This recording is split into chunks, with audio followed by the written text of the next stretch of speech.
If you have had it up to here with how things are going with your kids' school this year, and you're thinking about homeschooling, but you're worried about doing it for just 1 year, what the impact would be like, if it's even feasible, then this is the video that you want to watch. My name is Allison Morrow, and I'm the founder of Good Schooling. And with the way things have gone the last couple of years, those of us who are really big into homeschooling have realized that there are a lot of parents who don't necessarily want to homeschool long term, but with the way things are right now in the world, whether it's because of their child's health or because of the parent's stance on things like vaccines and masks, they may not want to send their kids to school this year. But they're like, okay, now what do I do? If I'm not going to do school, how do I homeschool for just 1 year? So I want to talk to you about 3 things that you need to keep in mind if you want to homeschool for just 1 year. And then I'm going to tell you about a couple of resources we have that are going to help you to do that if you decide that would be the best solution for your family. The first thing you're going to want to figure out is how your child will be re-enrolled back into the public schools after you finish homeschooling. Every state has different rules and regulations and laws surrounding homeschooling. So you can't necessarily just pop into a Facebook group and say, hey, I want to put my kids back in. How do I do that? Sometimes it even depends not just on the district, but on the individual school. So you're not going to want to call your district. You're not necessarily even going to want to talk to your homeschool advocate group because they manage homeschooling. They're not going to manage the public schools. You need to contact the school your child would be re-enrolled into and say, when we re-enroll after homeschooling, what are you going to need from me? Now, the other thing you're going to need to do then is to make sure that even if your state's laws don't require you to do certain things as a homeschooler, you're going to need to make sure you're doing them if the school is going to require that you do them in order to re-enroll. That might mean that you need to keep certain records. It might mean that you have to have your child take certain standardized tests. It might mean that you need to use certain curriculum. There's not a particular program that that any given state would make you use. However, some states may require that you use an accredited curriculum in order to transfer whatever credit they did at home back into school. This is particularly true at the high school level.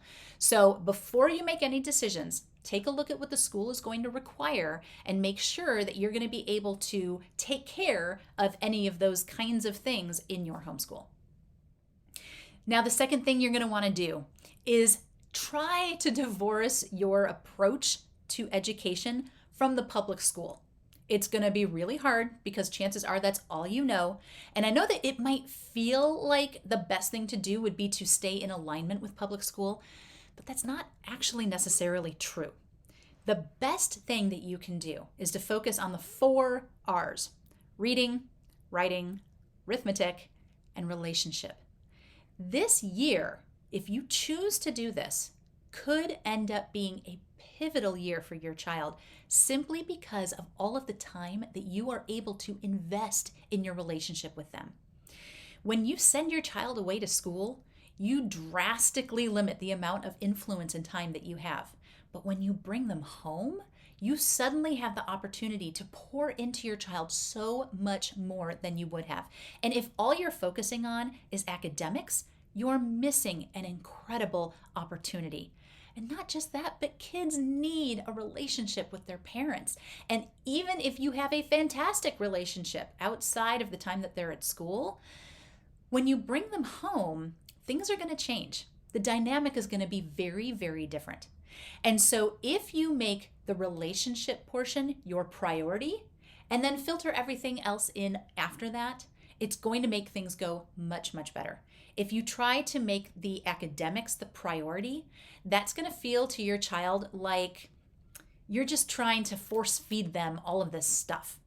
If you prioritize your relationship and have that connection with them, and even spend the first few weeks of your homeschool not actually even doing curriculum, but just spending time with them, taking some field trips, go downtown, go to the museum. Unless, one of the reasons that you're bringing them home is because you don't want them to be out in public, or you want them to be a little more protected.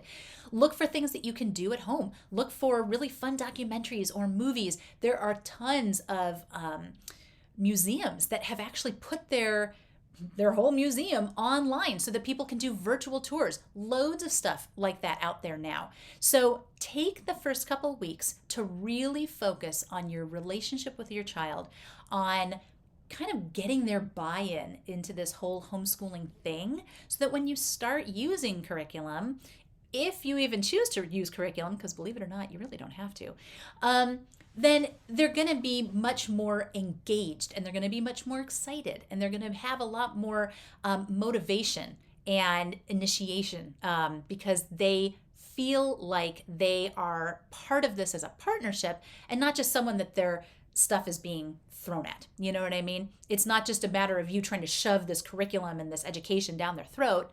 It's about you guys tackling this year together in a unique way.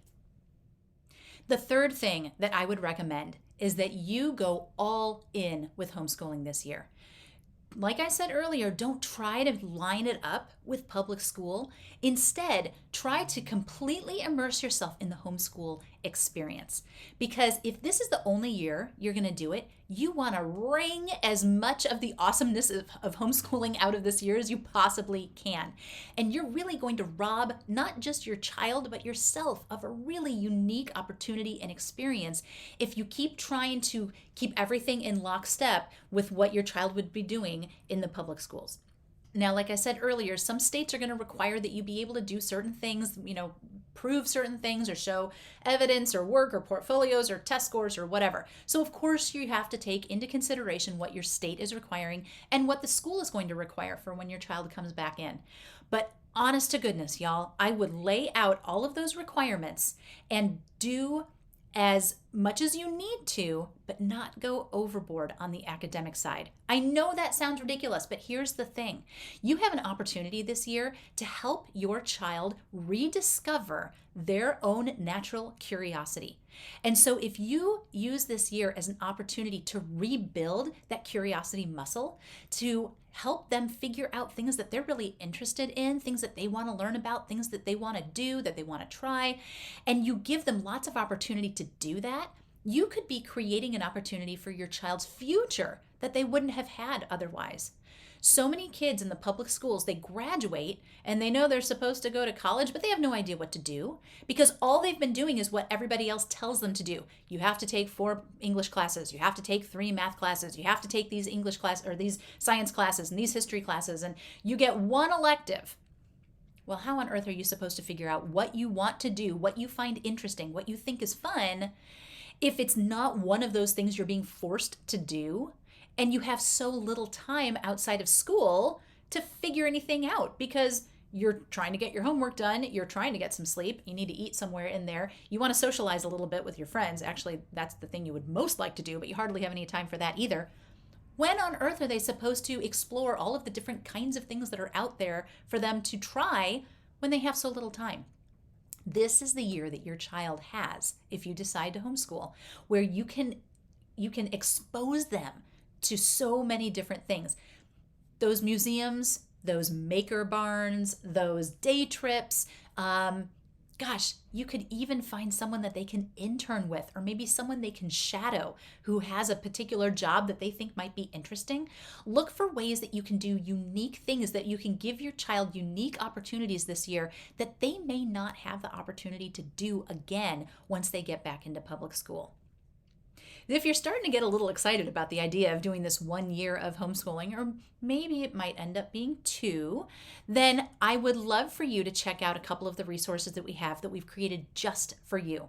I'm going to link to them in the description, but let me tell you a little bit about each of them. First of all, we have a whole playlist of videos that we created when the pandemic first hit that were all centered around helping parents be okay with homeschooling in this crazy season. Now, obviously, we were talking more to families who all of a sudden were having to do public school at home. Their kids were doing virtual school. Some of them were actually homeschooling. They weren't following public school stuff.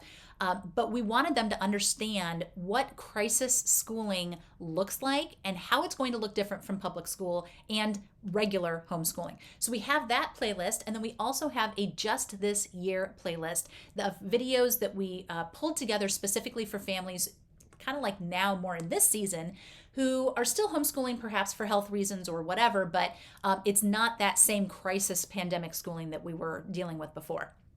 So I've got the links to both of those playlists in the description. And then we also have an article that is all about Just This Year Homeschooling on our blog. I've put that link down there as well. And then we actually have a what we call an emergency how-to homeschool kit. And it's basically a little mini course, you might say. It's got a couple of videos, it's got some resources, and it's just a one-time purchase that you can get that will walk you through a lot of the stuff that we talk about in that article that I created. I actually used that article kind of as the basis for creating that emergency tutorial on how to homeschool short term. So you can check that out if you'd like a little bit more hand-holding. Thank you so much for joining me. I hope you found value here.